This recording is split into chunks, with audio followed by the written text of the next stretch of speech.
Díomh gach éide! Fáilte rih Vilnius! Fáilte ar ais chuig an shrub Baltacha de chát an áit. Tar éis taiscéal a dhéanamh ar an Latvia agus ar an Estoin, bhí sé an am dul go dtí an Lithuanian.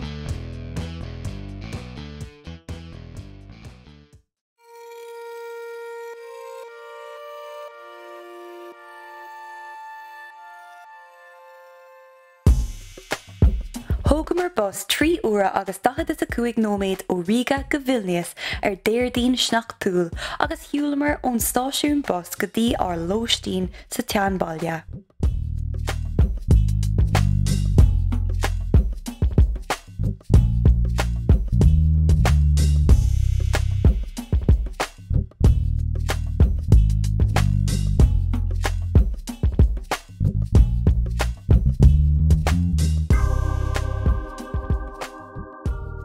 Díomh gach éine agus fáilte rih Vilnius an Lithuanian.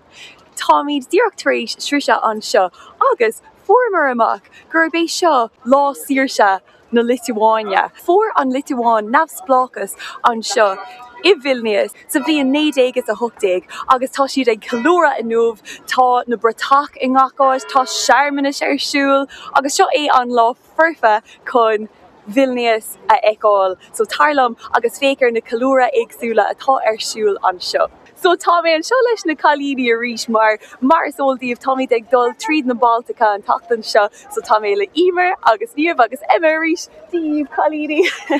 A bhfuil míad ag tanú le a bheith ag féchant timpeall na carach seo, Vilnius? Tá mí dáte. Ó, tá parád ag teachtanis so fécar seo.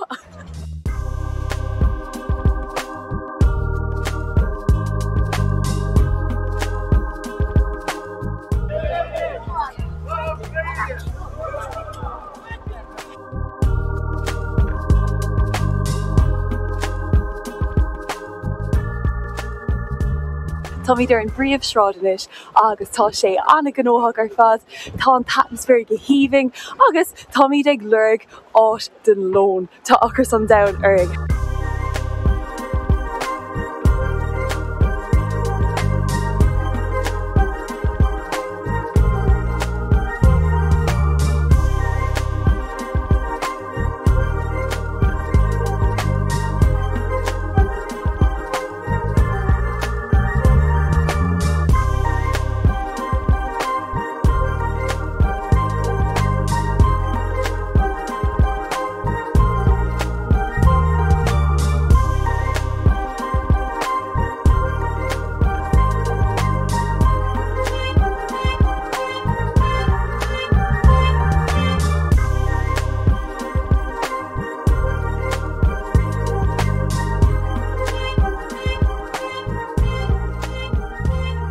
Tá gurbé seo Lá Saoirse an seo sa Lithuanian, tá gach muséum agus mar sin de anna séir nó séir náisce, so thugamar cuairt an sin den muséum náisiúnta an seo I Vilnius agus costling sé €2, so bhí si go húntaach ar fad chun a bheith ag fálam faoin stair agus an cólachas polynach Lithuaniach, bhí sin anna samúil ar fad.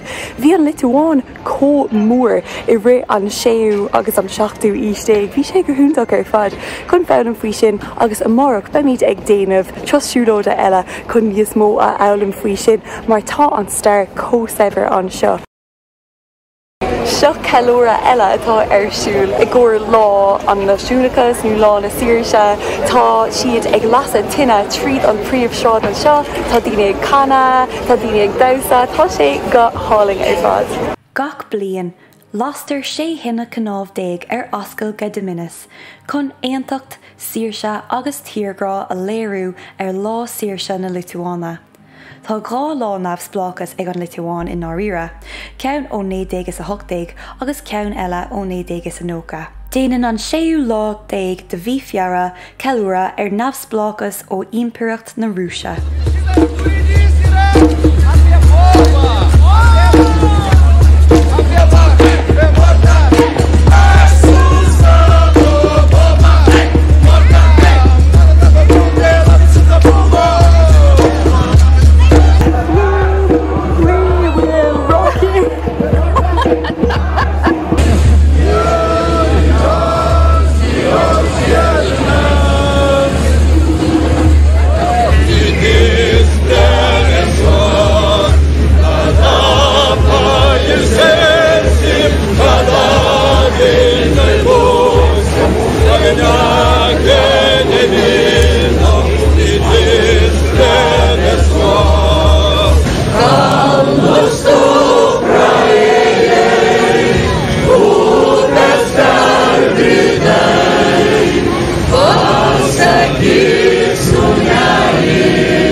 So Tommy taréis siúlóid a dhéanamh tríd tuile canómh ar fad agus bhí sin cósa múl. Níoch bé aon rud cosú leis riamh an rud a cheas amach dúing féin ná céco ní brónach ach cíalmhar a bhí gach duine, bhí sé sais ciúin ní raibh daoine ag cheiliúradh os ordúin rud mar sin, bhí an canna ann, bhí sé cóáling ar fad, cótradiisiúnta agus is féidir a eáil go sa léir go bhfuil daoine cóbródú las an tír go háirtha leis an méid atá ar siúil sa Ucráin is. Bhí smaoine bhana mú le imar an seo agus tá si an seo mar si se an taon duine eile bhfuil gailge cés an tána chalíní eile an seo.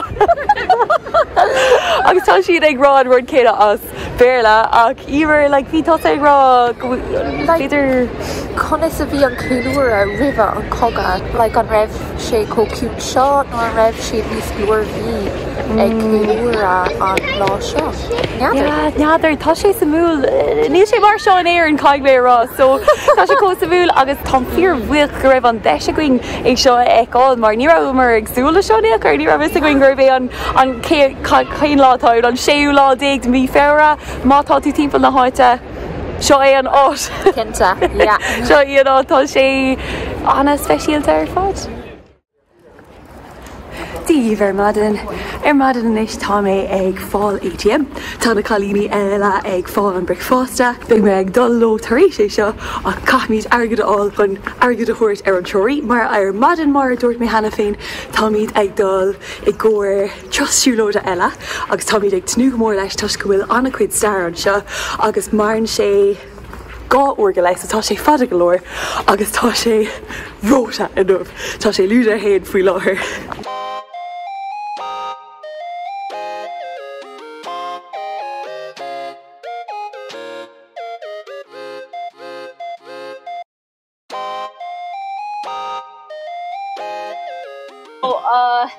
But I will tell you everything.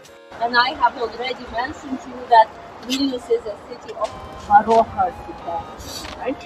And there is a legend about this place. It tells that, the great grandpa of the angel of freedom, of the angel of death. Death doesn't always symbolize the end.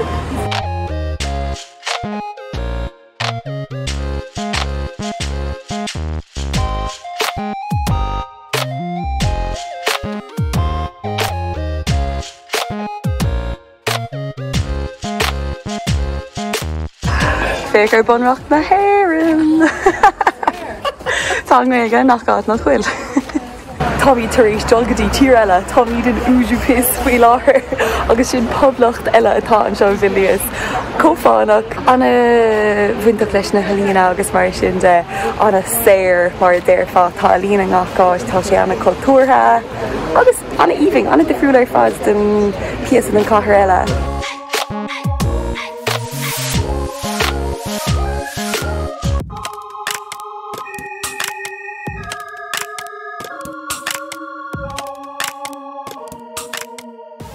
Tá an Lithuáin difriúil óna tíortha Baltacha eile, tus gur tír chathlachach í, agus tá cosúlacht cultúrtha aici leis an bollan, mar gheall ar chomhlachas na bollanna na Lithuania.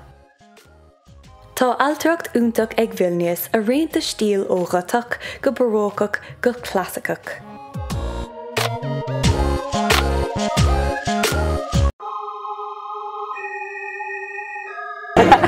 Tá an caifé seo cóglóise. Fíria. Den céad piasa eile den lá táimid chun drapa suas go dtí an túr nó an caiisleán sin túr gediminis agus bé sé an céad dúch mór anseo I Lithuania sa ceathrú haois déag. Tá míad chun fearm beag aní níos mó faoi díorchanis. Tá na roiirceanna anseo na roiirceanna is fearr sa cathair. Now in nómh tá sé sais scamalach níl an aimseir go húntaach ar fad, so bíonn sé sais dachar chun gachrad aáil ach fécar seo é Vilnius ar fad.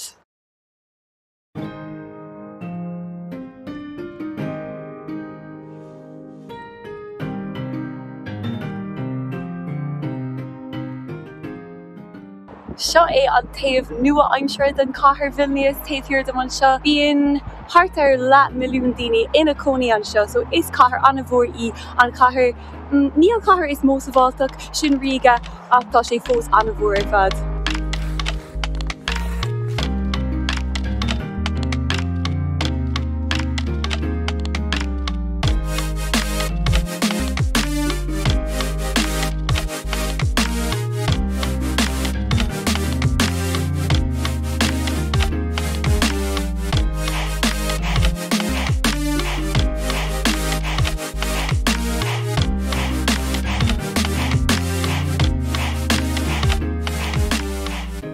I ri an tróna thugam mar cuairt freisin ar bhuasaim KGB, spéiris oscailta súil chun níos mó a ealaim faoin forghabhála na Sovéide.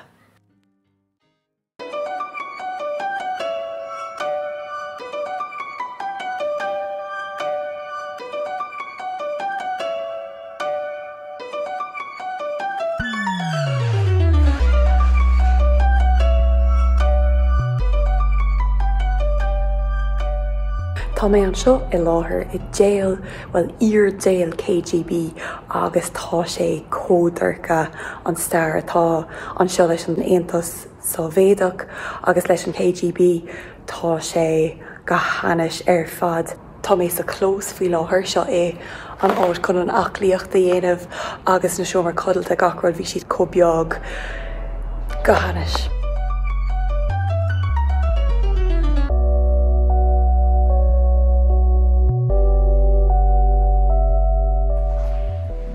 Tá an stair seo códarcha ach tá sé cótáilta comá go gcuinóid séird a tharla an seo agus I ri an Taontas Sovéideach mar tá sé ag tarlú arís.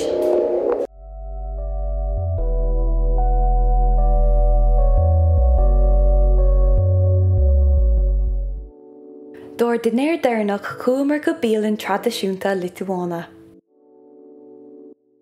Tá míad ag buin tríla as ar méle deireanach an seo sa Lithuania agus tá sé anna traidisiúnta ar fad. Tá mé ag buin taitneamh an anlann seo, tá sé Baltach, tá sé déanta as bíotais agus tá sé fuair. Gohíbing.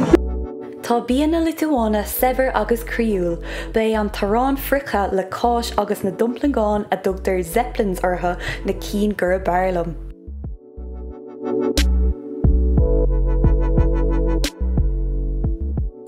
Díomh gach aine ar madan agus fáilte ribh madan báisteach eile an seo I Vilnius. Sé seo ó madan deireanach an seo I Vilnius. Tá míad ag etal doháile ó tróna, so sin brónach ach tá míad ag dul I gcuir bricfásta ar dús. Ach ribh sin ceap bé gimbeoch an tamagam chun cúpla rud a rá faoin Lithuania, faoin Vilnius agus faoin na stáitena Baltacha go ginearálta. Ar dús bhhailm a rá go bhfuil an áit seo na Baltacha go léir cósábháilta, tá an Eorocha larítar béarla ag ngachát an seo agus tá sé cócó éasca chun taistil timpeall an áit ar fad agus go háirithe tríd na háiteanna tá siad có nascathe le chéile go bhfuil sé có éasca chun na trí tír a dhéanamh le chéile leis na bosanna anna nua aimsire agus mar sin de. An rud eile tá na cathracha go léir anna dachúil, anna bhaintach leis an stair agus mátá simagutsa sa stair. Sin idir an stair maníise nó an stair a bhfuil leis an fiú híis go háirithe siad seo na háiteanna dis tá siad cósamúil agus osclíonn sé de hiúla de séirdmhí ar siúil an seo go háirithe a ri na híise déirnach an sin. An taon rud eile tá an bia go hálaigh, tá sé an a lán de arád, fiol, tá sé cosmúil chun tríal a bhaint as. For réir tá rudaí beagáiní níos costasaí inis ná mar bhí tuiscúil an páirdú praisna sin ar siúl an seo. Ach fós bíonn sé ar an levéal céine ná éire nó beidir beagáiní níos saoire ná éire. An taon rud ná bhíoh deafar ort nóair tá tú ag dul chun béile óil cén fá íomar. Mór tá an service slice now. Tá, bhí mar ag fannacht le 2 uair gur an lón láháin in é bhí deafar agus bhí mar ag fannacht i ggur níos mó ná ura i ggur bricfásta. So sin an taon rud, ach just déantar rudí i stíl difriúla an seo agus is cuma faoi sin. Agus caithing mé rá, go dtí an céad áit eile, slán libh!